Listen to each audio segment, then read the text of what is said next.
Hello, my name is Brad Kramer with Provenio Consulting, and today I want to talk a little bit about business continuity plans.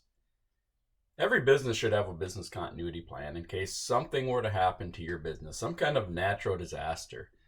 We might be talking about a fire, tornado, hurricane, earthquake, even a pandemic like we're going through right now.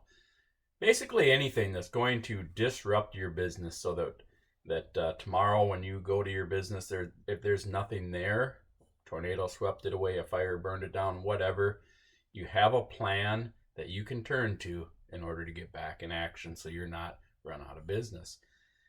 Now if we think through this, buildings burned down. What if your building burned down today, right? If let's say you're a manufacturing company and you manufacture a product, you're not going to be able to manufacture that product until you replace your equipment, replace your building. A lot of your employees may leave for other employment during that time, and you're going to struggle to get employees back who are trained and know your processes and product, right?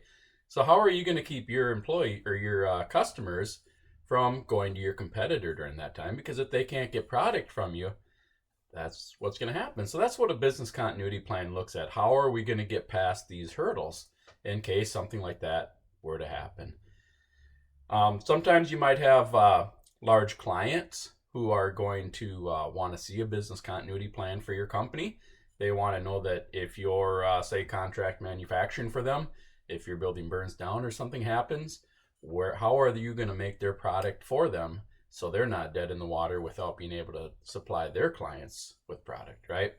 You might have an insurance company that wants to see it because they want to know that you're prepared so that if something were to happen, you have that plan in place so that you're going to be able to keep meeting your obligations. So some things that we would look at putting together a business continuity plan. How are you going to rebuild your building, right? If you don't have a plan in place, maybe some agreements with some contractors and stuff like that, you might be at the bottom of a waiting list. You might not be able to get your building built for another 1 to 2 years after the event happens, and that might be unacceptable. How are you going to get the equipment? Do you have specialized equipment? Maybe it's custom equipment, CNC machines, all that kind of stuff. How are you going to get that equipment? What's that waiting list like? How can you get over that hurdle of a waiting list? Where are your products made in the interim? If you wait until after you have a disaster to go to your competitor and say, hey, can we come up with an agreement?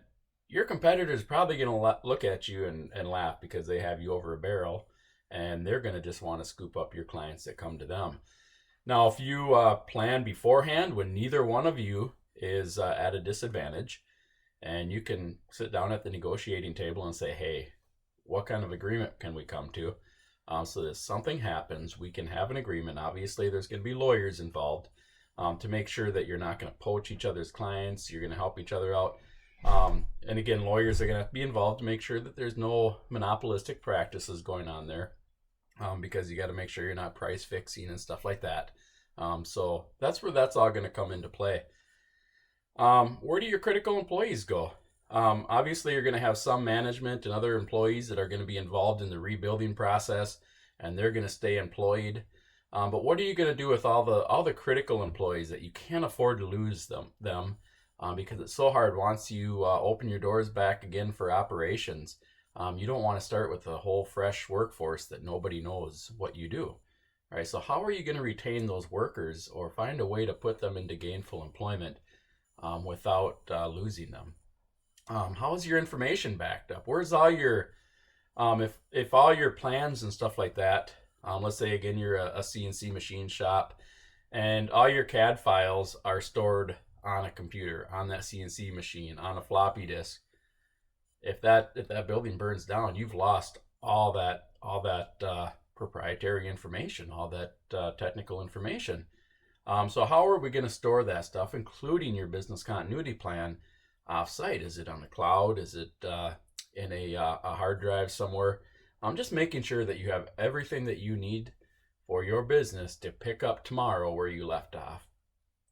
Who is responsible for what?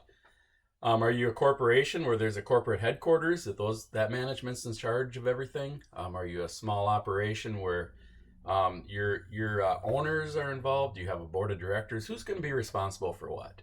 All right. So I strongly recommend that any business out there has a business continuity plan. So look at getting that done today. How can we get a business continuity plan together and look at every contingency for your business so that you're prepared if the worst happens tomorrow? All right. As always, feel free to reach out to me if you have any questions on developing a business continuity plan. If you need somebody to go through that process with you, I would be happy to.